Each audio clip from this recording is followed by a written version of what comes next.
Assalamualaikum warahmatullahi wabarakatuh. Hai guys, apa khabar? Jadi untuk hari ini kita akan teruskan dengan topik seterusnya. Jadi sebelum saya teruskan, sila buka buku teks muka surat 154. Di mana pada hari ini kita akan belajar tentang 2.6.4 iaitu melakar serta menjustifikasikan reka bentuk dan pembungkusan makanan.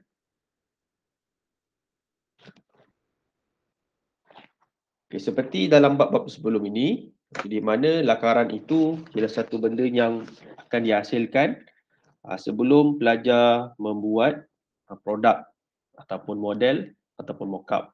Di mana lakaran merujuk kepada satu lukisan awal ataupun lukisan draft yang dihasilkan dengan menggunakan teknik lakaran bebas. Sebenarnya teknik lakaran ni kita dah belajar daripada tingkatan 1. Tetapi untuk topik reka bentuk makanan, kita akan melakar dua perkara. Yang pertama, kita akan melakar reka bentuk makanan. Dan yang kedua, kita akan melakar pembungkusan makanan. Di mana setelah kamu melakar, mesti ada maklumat-maklumat yang perlu ada pada lakaran tersebut. Okey, yang pertama ialah apakah bahan yang digunakan. Okey. Yang kedua ialah elemen reka bentuk yang terdapat pada lakaran. Yang ketiga, prinsip reka bentuk. Dan yang keempat, mesti ada dimensi. Okey. Kita lihat kepada lakaran tadi. Okey, bahan yang digunakan. Sebagai contoh, lakaran yang saya tunjukkan ini. Okey, ini ialah contoh satu lakaran. Okay, apakah bahan yang digunakan? Okey, contoh. Kalau kita lihat kat sini, ini mungkin ialah lakaran sepinggan mi. Jadi kat sini kita kena labelkanlah bahan apa dia, iaitu mi pun. Itu contoh. Okay, ini apa?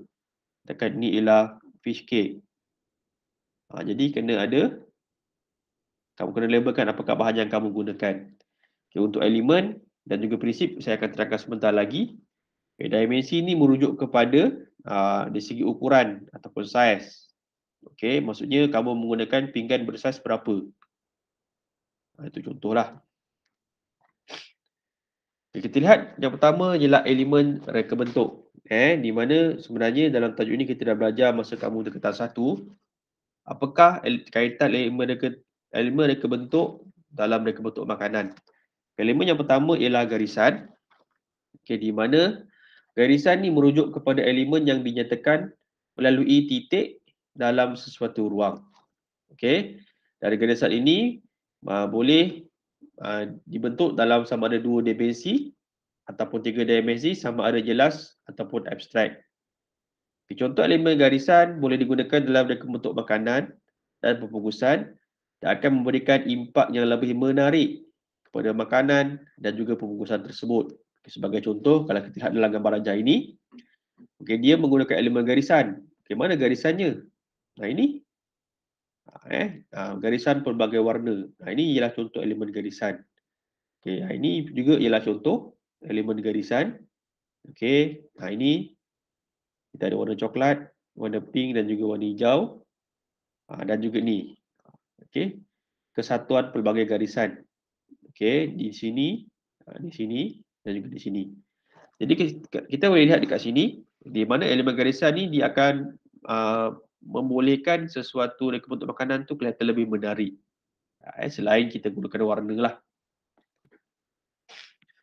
Elemen yang kedua ialah rupa, di mana rupa merujuk kepada dua bentuk, sama ada rupa itu berbentuk dimensi dan juga rata. Rupa ni, kalau sebelum ni saya sering kaitkan dengan rupa tu dia mesti bentuk 2D. Kamu nampak satu pandangan sahaja. Kemudian elemen ini juga merujuk kepada apa-apa ruang yang dikelilingi oleh garisan, nilai dan warna. Di mana rupa dalam reka bentuk makanan dan pembungkusan merupakan elemen pertama pandangan mata manusia. Kalau kita lihat kat sini, ini ialah contoh rupa. Ini ialah contoh rupa di mana kita boleh nampak dalam satu pandangan sahaja. Pandangan apa yang kita nampak? Iaitu pandangan daripada sebelah atas hidangan makanan ni lah. Seterusnya, Elemen yang ketiga ialah bentuk. Okey, di mana bentuk mesti mempunyai ketinggian, kelebaran dan kedalaman. Saya sering kali beritahu bentuk merujuk kepada 3D. Ini 3D. Okey. Ketinggian, ini tinggi. Okey. Lebar dia berapa? Okey. Dan dalam dia berapa? Dalam tu merujuk ke sini dalam. Okey. Itu bentuk. Di mana dalam reka bentuk makanan dan pembungkusan makanan, bentuk biasanya ditetapkan mengikut konsep yang dikehendaki. Maksudnya di sini, bila ada rupa, mestilah ada bentuk. Itu dia. Okey. Sebagai contoh, ini ialah rupa ke bentuk? Ini ialah rupa. Kalau bentuk, daripada bentuk segi empat, rupa segi empat ni, kita jadikan bentuk cuboid. Ini ialah bentuk. Okey. Seterusnya ialah warna. Di mana warna merujuk kepada dua sifat ataupun ciri. Okey, hue merujuk kepada jenis warna. Okey. Kemudian warna juga boleh memberi kesan kepada emosi, di mana warna yang terang ataupun gelap ataupun boleh berubah-ubah, di mana warna boleh merujuk kepada kualiti kecerahan dan ketulinan yang boleh mempengaruhi emosi. Okey. Contohnya dalam reka bentuk makanan dan juga pembungkusan untuk kanak-kanak perlu mempelbagaikan warna untuk menarik perhatian. Okey, maksudnya di sini dalam reka bentuk makanan dan juga pembungkusan makanan, warna memainkan peranan yang sangat penting. Sebagai contoh kalau kita lihat ni ini ialah kek. Jadi untuk kanak-kanak contohnya, kek untuk kanak-kanak ni dia mesti mempunyai pelbagai warna. Kerana bila kanak-kanak tengok, dia akan nampak menarik dan dia nak makan. Jadi kalau kita lihat kat sini lah contoh kan, macam-macam warna dia. Kesatuan warna membolehkan reka bentuk makanan tu kelihatan lebih menarik. Itu dia. Okay, seterusnya ialah nilai, di mana nilai merujuk kepada impak gelap atau terang ataupun gelap, tona ataupun warna. Kalau kita lihat dalam contoh dengan rajah sebelah ni, nilai yang dimasukkan ke dalam satu produk makanan ni, dia ada nilai, di mana impak warna terang dan juga gelap. Ini contohnya reka bentuk daun bunga ni menggunakan warna gelap. Kemudian dia punya dasar dia ataupun base dia menggunakan warna pink, itu warna terang. Di mana dalam reka bentuk makanan dan pembungkusan, tona warna akan memberikan nilai yang lebih menonjol. Maksudnya, tak bolehlah kita gunakan semua warna terang je kan. Jadi benda tu tak menonjol, semua sama je. Jadi kita kena ada kombinasi nilai tona warna gelap dan juga warna cerah. Elemen seterusnya ialah tekstur, di mana tekstur merujuk kepada sesuatu yang boleh dirasa. Kalau kita pegang, kita boleh rasa licin, kasar dan sebagainya. Lembut, keras, itu ialah tekstur.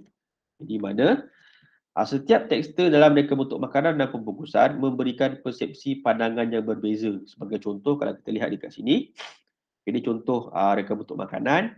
Kalau contohnya kalau ni kan, agak-agak kita pegang ni, makanan yang saya bulatkan ni, apakah tekstur yang kamu boleh rasa? Lembut ataupun keras? Mungkin keras. Okey. Gitu juga dengan ni. Sebagai contoh, katakan ni ialah kuih donat kan. Jadi kalau kita pegang, apakah tekstur yang boleh dirasai di situ? Donat mestilah bersifat lembut. Dia tak boleh keras. Kalau keras tak jadi donat. Okey. Itu ialah tekstur. Okay, seterusnya ialah ruang, di mana ruang ialah kawasan kosong di sekeliling objek, jarak ataupun rongga dalam sesuatu objek. Kalau kita lihat dekat dalam rajah di sebelah ini, ruang tu merujuk kepada inilah ruang. Ini ruang. Okey, di mana ruang kosong pada tengah makanan ini merujuk kepada ini ialah donat. Kan? Kalau dia tak ada ruang kosong, itu bukan donat lah. Di mana elemen ruang digunakan dalam reka bentuk makanan dan pembungkusan untuk menampakkan bentuk yang lebih menarik. Maksudnya, ruang ni dia bukan ruang untuk meletak barang. Bukan ruang untuk letak apa-apa dalam reka bentuk makanan, tetapi ruang tu untuk menggambarkan bentuk makanan tersebut. Kalau kita namakan dia donat, contohnya, kan? Donat mestilah ada ruang di tengah. Itu ialah ruang lah. Okey. Yang seterusnya ialah saiz. Di mana saiz merujuk kepada ukuran, ataupun dimensi sesuatu objek. Di mana dalam reka bentuk makanan dan pembungkusan, antara faktor penting kepada pelanggan dalam membuat pemilihan. Maksudnya, saiz ni sebelum pelanggan pilih, dia benda yang sangat penting lah, sama ada saiz tu ialah sesuai ataupun tidak sesuai.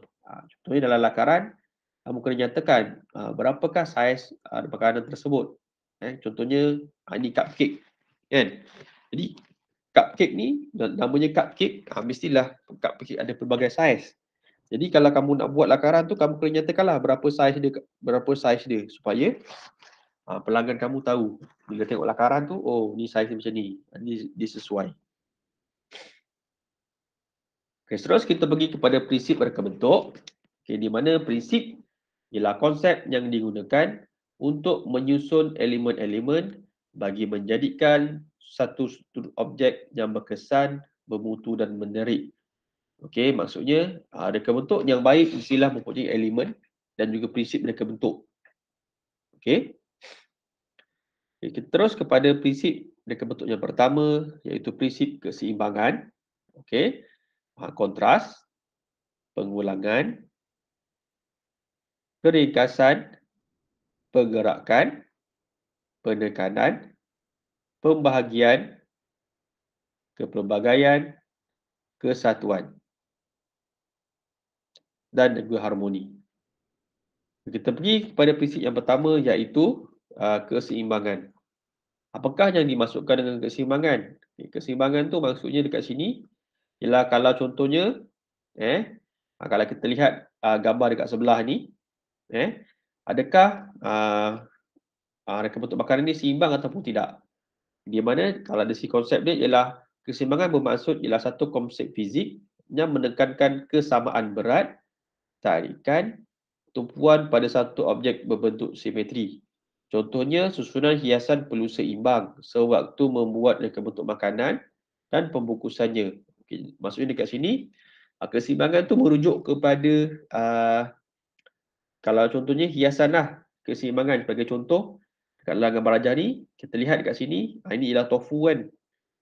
Jadi, tofu ni, dia memberikan kesan keseimbangan kepada keseluruhan produk. Dia taklah letak tofu tu satu saja, kan? Jadi, ini contoh makanan kan. Ni ada keseimbangan kat sinilah. Seimbang, dia tidak terlalu banyak. Kalau contohnya diletakkan sayur hijau ni, di seluruh bekas ni, jadi itu tidak mewujudkan keseimbangan. Okey. Prinsip yang kedua ialah kontras, di mana kontras tu merujuk kepada perbezaan. Saya selalu tekankan kontras tu ialah beza. Apakah bezanya? Di mana perbezaan yang memberi impak yang lebih jelas kepada objek. Okey, di mana kontras berfungsi untuk menarik perhatian, memberi fokus dan mengelakkan kebosanan. Okay, kontras boleh dicapai. Maksudnya kontras tu perbezaan boleh dicapai dari segi penggunaan teks, warna dan juga kedudukan elemen. Jadi kita lihat kat gambar raja sebelah ni, mana elemen kontras. Kita nampak kontras dari segi apa dia? Ini dari segi warna. Jadi ini ialah kontras dari segi warna. Okey, dia menggunakan pelbagai warna. Itu sebab reka bentuk makanan tu lebih menarik. Lagi kita lihat kontras dari segi apa? Kontras dari segi rupa. Kan? Kontras dari segi rupa. Di mana kalau kita lihat ada pelbagai rupa dan juga pelbagai bentuk. Ada bentuk bunga, kan? Bentuk makanan itu sendiri. Jadi itu ialah kontras. Okey. Okay, seterusnya, elemen yang ketiga ialah pengulangan. Pengulangan maksudnya benda tu diulang-ulang lah. Dia merujuk kepada tumpuan pergerakan yang dihasilkan melalui peletakan elemen yang berulang-ulang. Ulang-ulang. Okey, sebagai contoh, kita lihat ini pisang ni, dia menggunakan prinsip pengulangan. Dia ulang je. Dari segi susunan, dari segi penggunaan bahan. Begitu juga dengan strawberry ni, kan? Dia menggunakan pengulangan bahan. Dia menggunakan pengulangan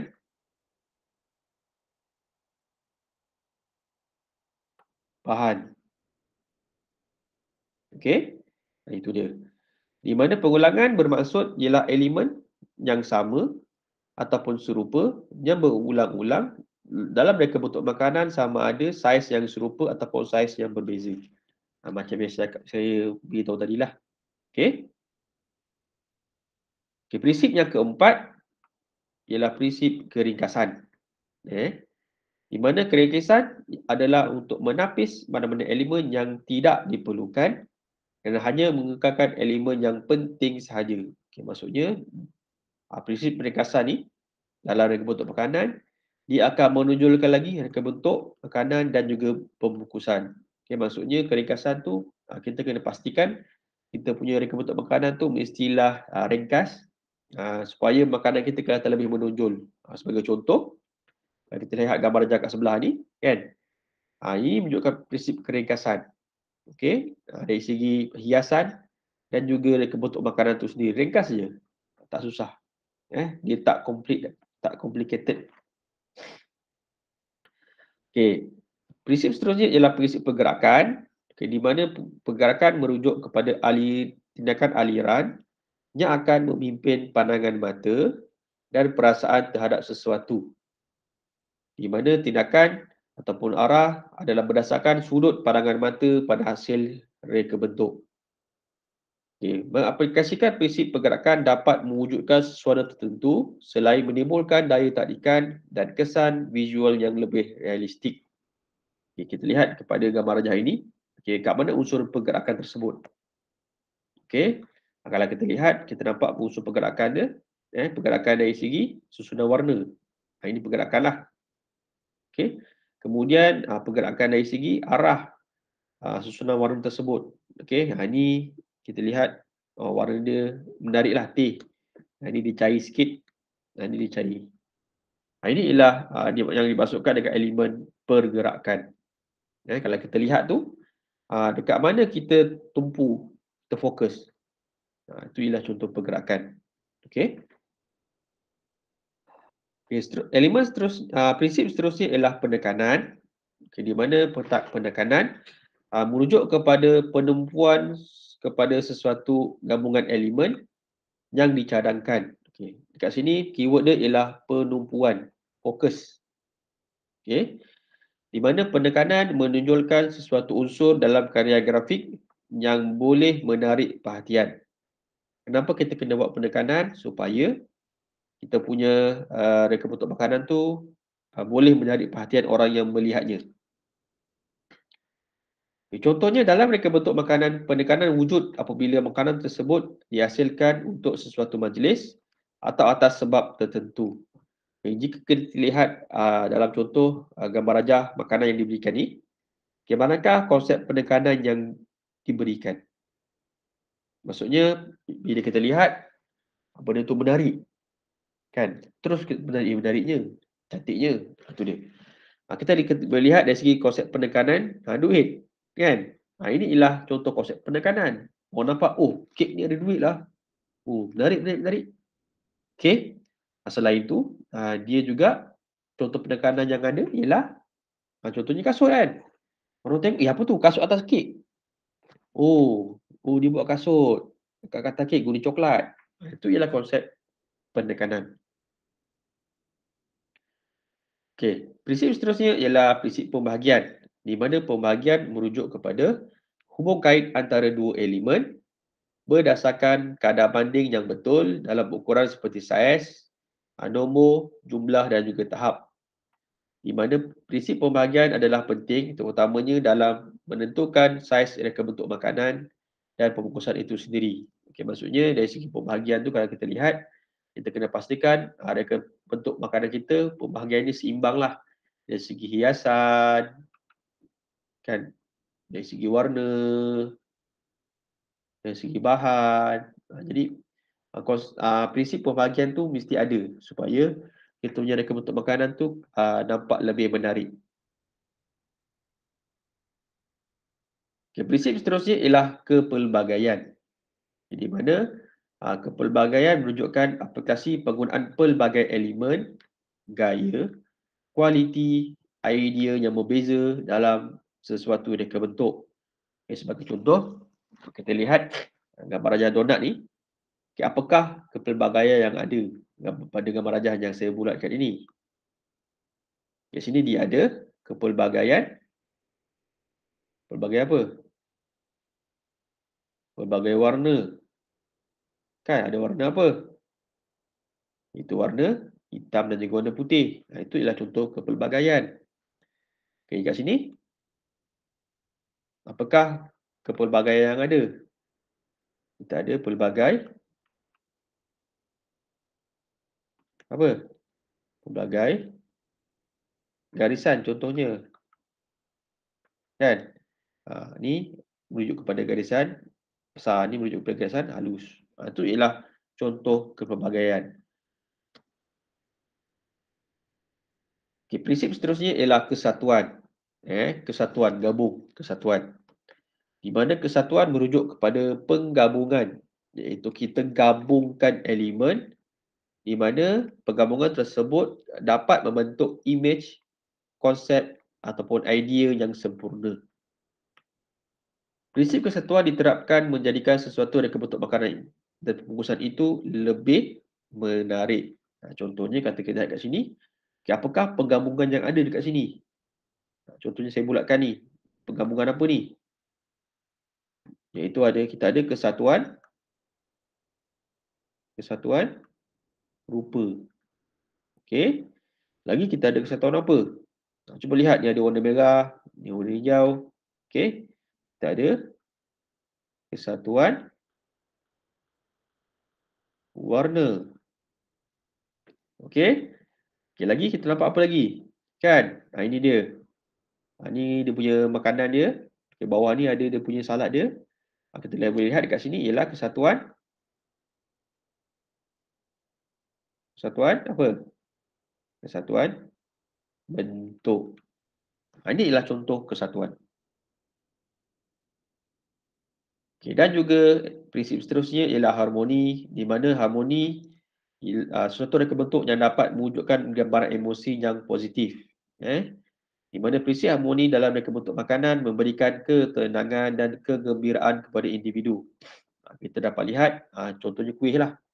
Kita lihat prinsip harmoni ni dia menggunakan warna ataupun tona warna yang gelap ataupun terang, di mana dia dapat membentuk memberikan gambar emosi yang positif. Kalau kita lihat, wow, menariknya kuih ni. Cantiklah. Macam sedap ni nak makan. Itu contohnya. Okey, ini ialah contoh lakaran serta justifikasi reka bentuk makanan.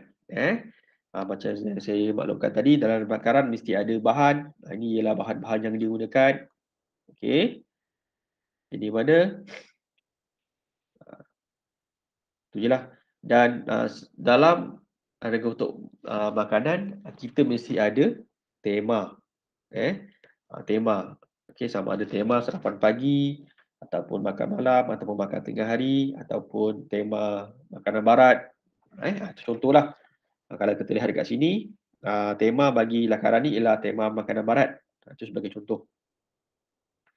Di mana lakaran makanan yang dihasilkan perlu dijustifikasikan berdasarkan elemen dan juga prinsip reka bentuk yang telah kita pelajari. Ini dia. Reka bentuk makanan. Kalau tadi tak ada warna, ini disiap warna lah. Di mana kat sini diterangkan apakah elemen dan juga prinsip yang ada pada lakaran reka bentuk makanan ini. Okey. Contohnya elemen warna yang digunakan ialah merah dan kuning untuk menjadikan persembahan pencuci mulut lebih menarik. Elemen garisan yang dibuat menggunakan sos custard menampakkan persembahan pencuci mulut yang lebih elegan dan lebih menarik.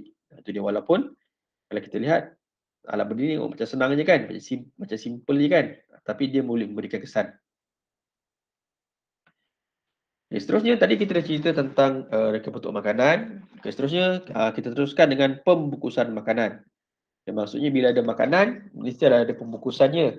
Kan? Ini kita cerita sebagai satu entiti perniagaan.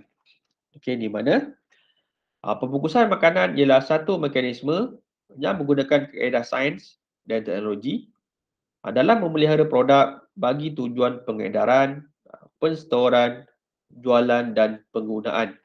Jadi mana pembungkusan makanan melibatkan proses reka bentuk, penilaian dan juga pemasaran. Okey, maksudnya kalau contohnya kita nak menjaga makanan, kita mestilah ada satu konsep pembungkusan di mana kadang-kadang kita tak nampak pun makanan tu dekat dalam tu macam mana.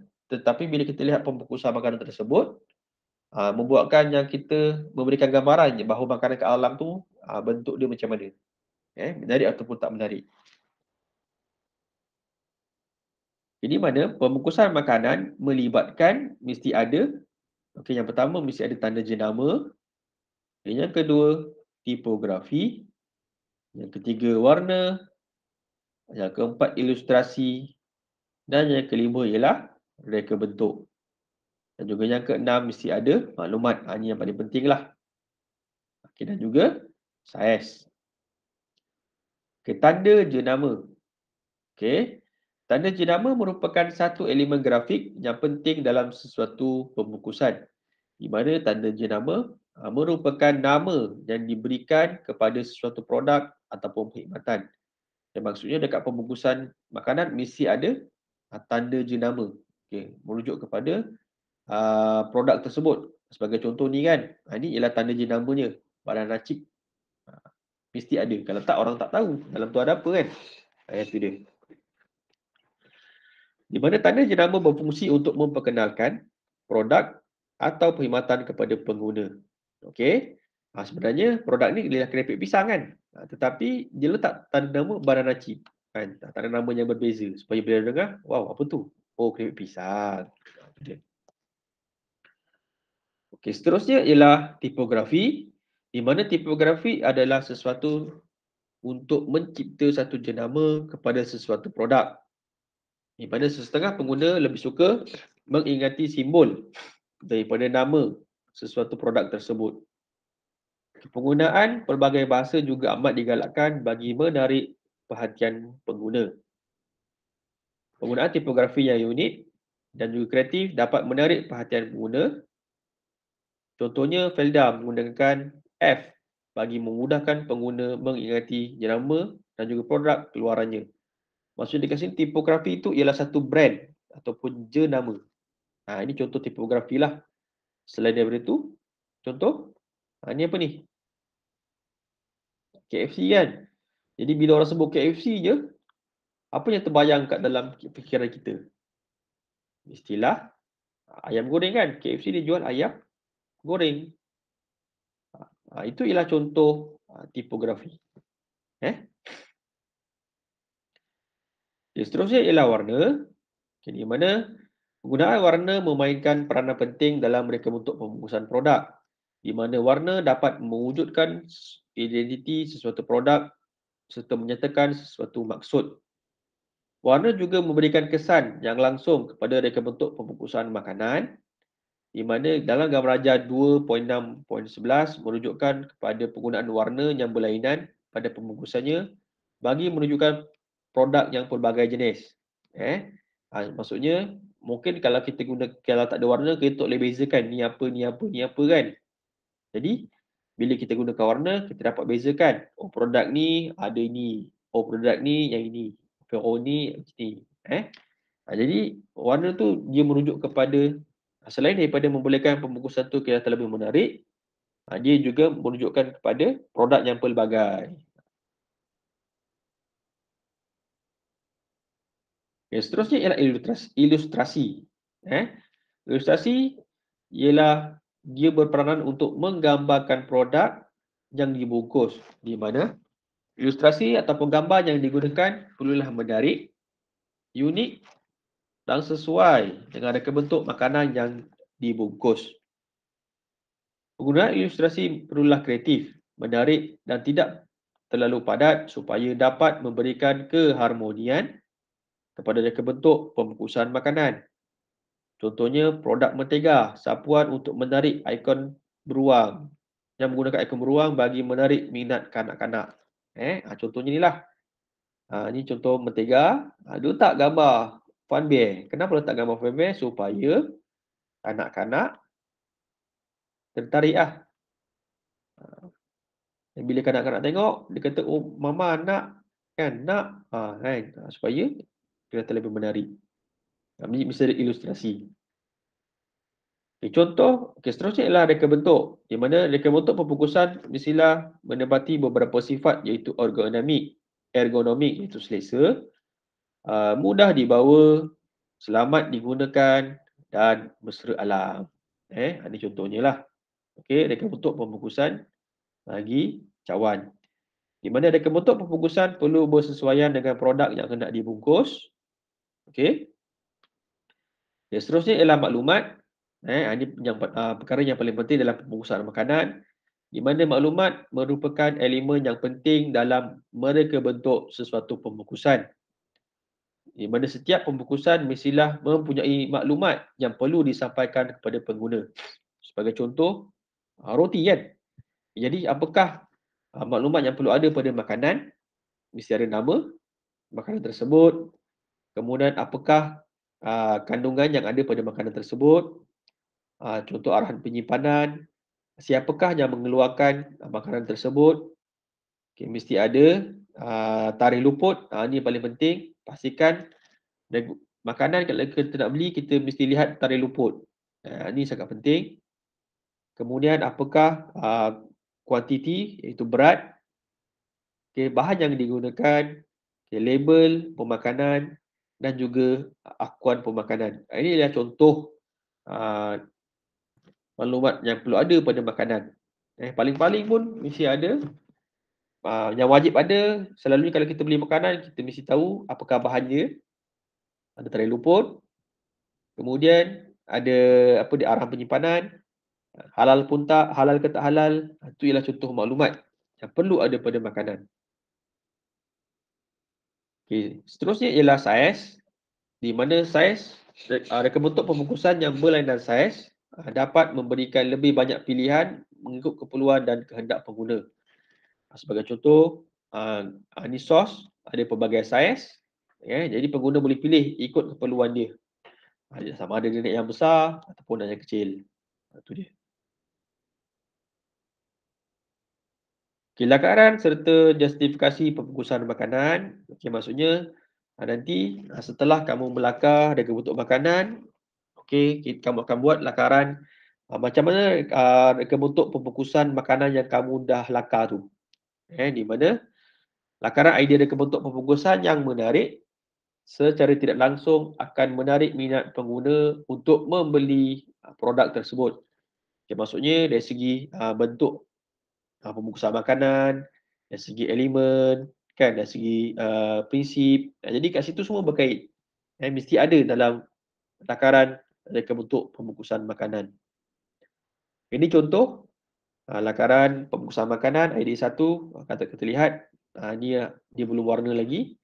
Idea yang kedua, tengok dah siap warna kan. Kat sini dah siap warna.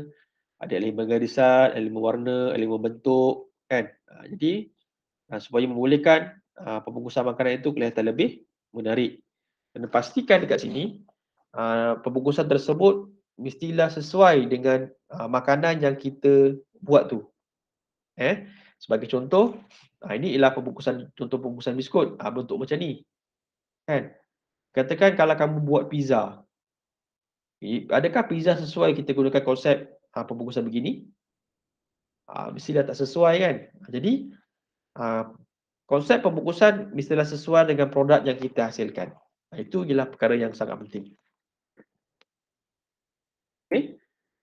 Kemudian idea yang ketiga, ini dilabelkan lah. Dia beritahu ada elemen, kemudian ada saiz, kan, prinsip kesatuan, kesatuan kat sini, dan juga reka bentuk, yang menggunakan bahan yang tidak berdarah. Jadi maksudnya setiap lakaran yang kita buat mesti ada label lah. Okey? Baiklah pelajar. Jadi sampai situ sahaja penerangan saya untuk tajuk Ada bentuk makanan dan pembungkusan makanan. Kita jumpa lagi pada kelas akan datang. Jangan lupa like, share dan subscribe. Okay, bye.